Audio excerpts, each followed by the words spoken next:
Have you ever lost a loved one who you thought should still be here? What if it's him?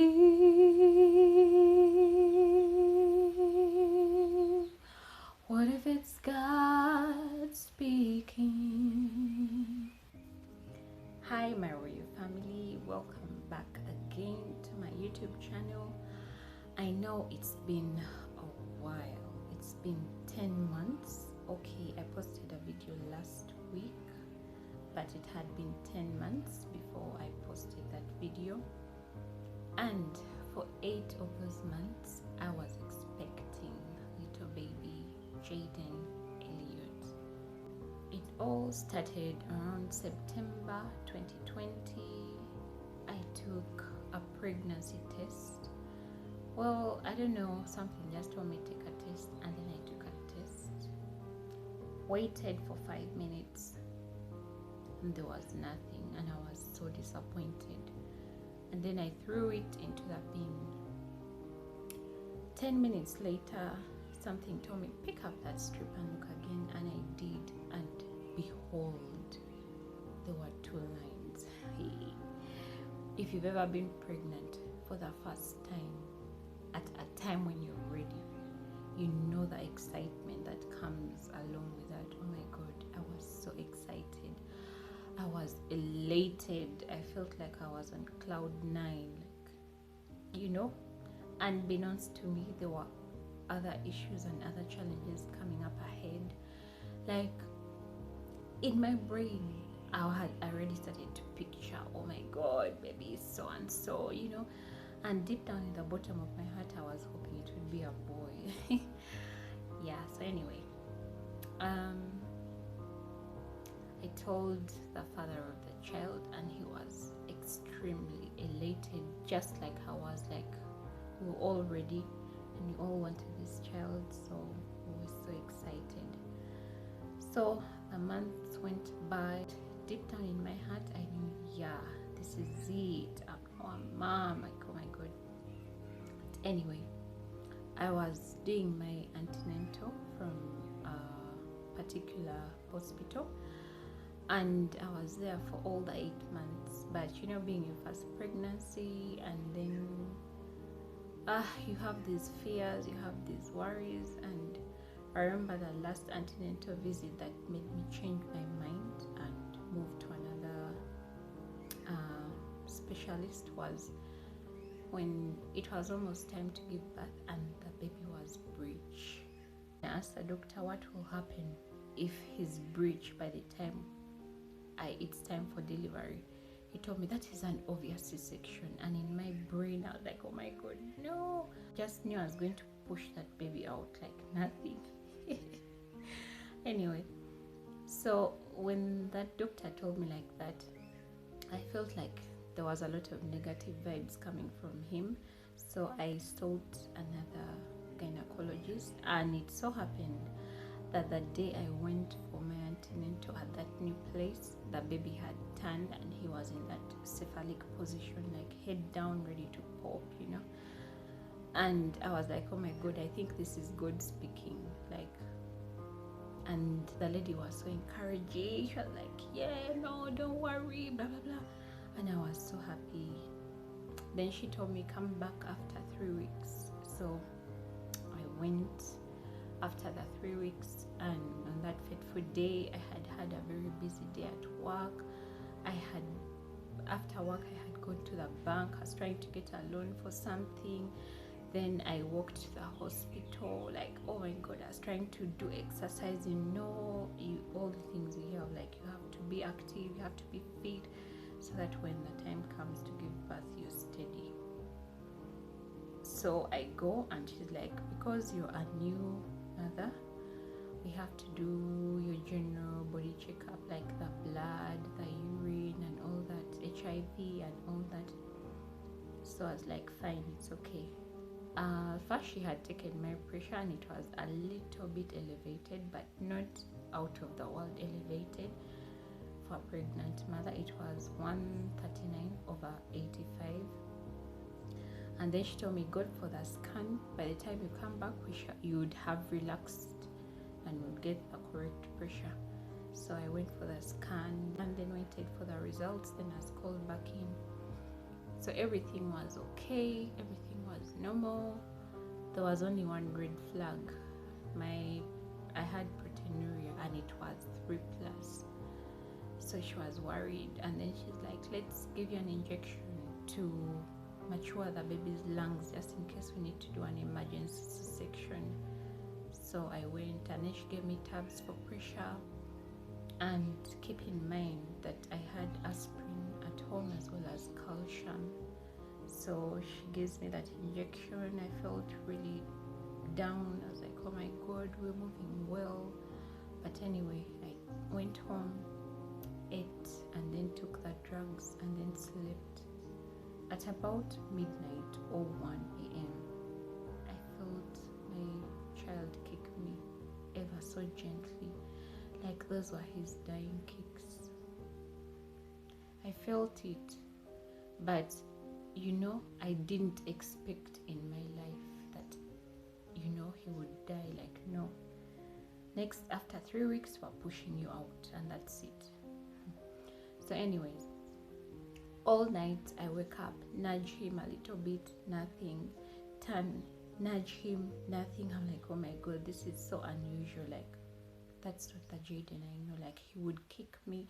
Sometimes he'd really kick me in the ribs and I'd feel pain. Woke up the following morning and I woke up really early because I really felt like, no, something must be wrong. Then I went to work and then I googled those drugs. I'm like, how safe is this for pregnancy and all that and all that. Then I went to the hospital because they had told me come back tomorrow for a second injection to mature the lungs. So they gave me that injection and they were going to let me go. But then I told the nurse I haven't felt the child kick the whole night.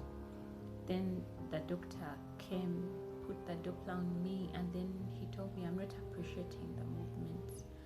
Then he told me you should go for a scan, and so I went for the scan. So he put that gel on me, moved his instrument all over my belly, moved it, nothing. And then he asked me, where is your scan for yesterday? And then I told him it's in my bag. And then he got it. Then he came back again and moved that instrument. I don't know what it's called. Anyway, he moved it and moved it. And then he kept quiet. Then I asked him, is the baby okay? And then he told me, he kept quiet for a bit. And then he told me, it is unfortunate. Oh my God. A wave hit me. I was hit, like the disillusionment, the disappointment, the sadness, like I just can't even explain it. The emptiness. I just started to wail and cry and scream. I did that for like 40 minutes in that room. Like, I just felt so disillusioned. I felt so sad. Like, that moment I had gone with extra money to buy him basins, counting down weeks to meet him. And then this, called my sister, I called my workmate, and then I called the father's baby. And while I was talking to them, I was just screaming on the phone, like I couldn't contain myself. And then my sister came, she cried along with me, encouraged me, Then we were taken to, then the doctor, the gynecologist doctor lady came as well. I mean, I was so distraught. And then we were taken to the room that I was to be for the night. My friend Esther came along to spend the night with me, my aunt Josephine. I can never thank you guys enough. You were there for me. Like, if I was all alone, I just can't imagine. It was just the worst situation that I had been through my whole life. We spent the night there. I remember that night there was no cake, no nothing, and I felt so empty. I felt so alone. I felt deserted, like there were people around me, but I could hear other mothers' children screaming and crying, and I was here knowing full well that mine was gone. At that moment, you just feel despair that I cannot even explain. So the following morning, as I turn around, I feel like he's moving within my belly. And then I call the doctor. I'm like, doctor, he's moving. But unfortunately, it was just his dead body moving around in my stomach. But nevertheless, I was taken for a scan, and they confirmed to me the news. They showed me the monitor, and where there was once a heart that was beating so fast, there was nothing at all. Well, I went back to the room and I was induced as given that girl that is given to you down there.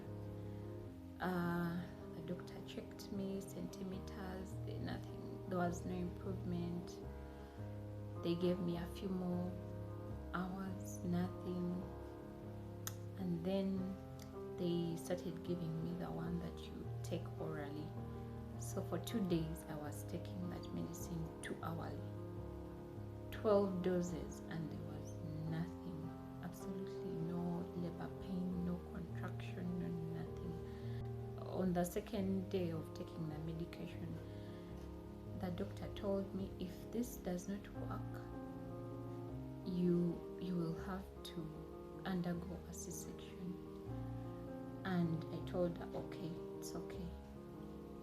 When morning reached, the doctor came. She was all ready, and then I told the doctor, no, give me one more try, give me the intravenous, the oxytocin. And then she's like, no, we've already given you a lot of medication, and if you're not going to accept to undergo a C-section, then we're going to send you to another hospital.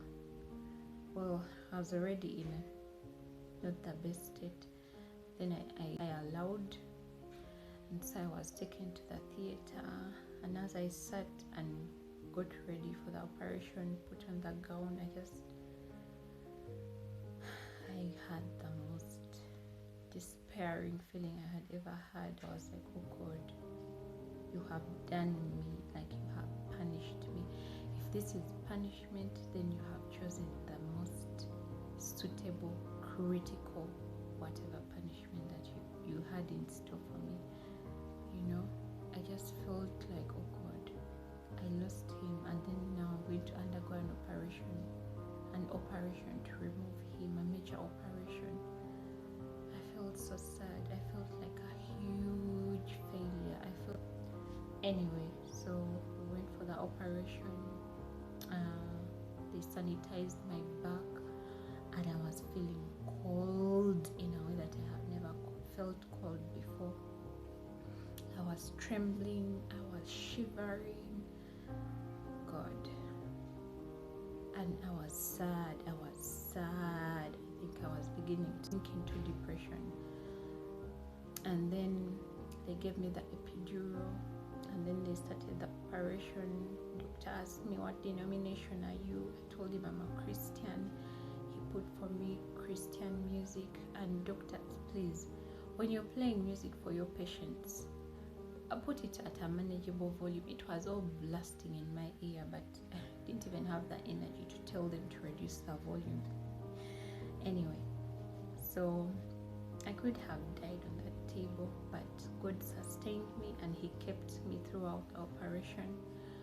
I think it lasted about an hour or so, and then when they were done, I could see the doctor lift my legs, and I was alarmed, like I didn't feel them, but I could see them. I was like, doctor, I don't feel my legs. And well, he didn't, I don't remember what exactly he responded. Then I told them I wanted to see that child, and they put him beside me. Oh God, he looked so good, like his skin had peeled off around the tummy area. had just the perfect feet, the perfect hands. Like, I opened his eyes. And then I'll pause at this point and request Ugandan practitioners and relatives.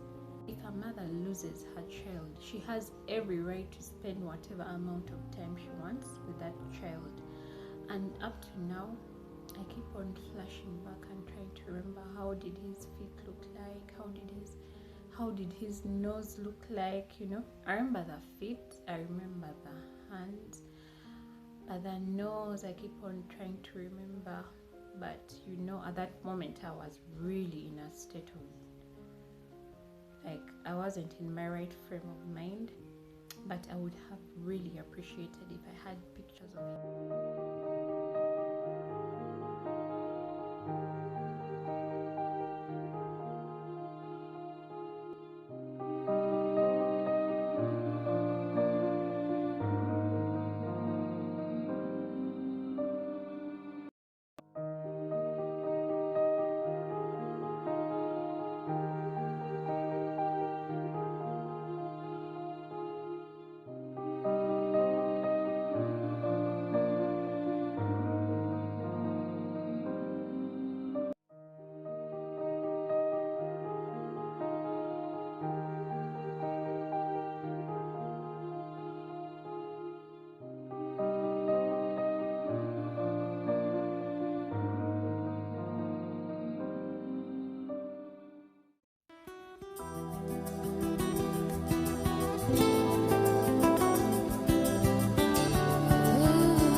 Gaze in the skies, the spinning world is not my home.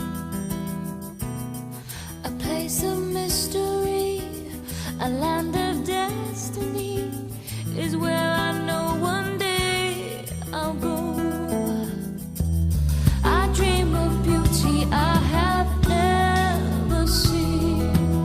I know the arms of heaven wait for me, and yet I feel its sweetness here and now. In this life on earth, I have found un lugar celestial, just a little bit of heaven sent from up above. Un lugar celestial, where the presence of my Father holds me in His love. Un lugar celestial, when all my skies are gray, I simply steal away into my secret hiding place. When hearts are cold as ice, the breath of paradise blows warm and gentle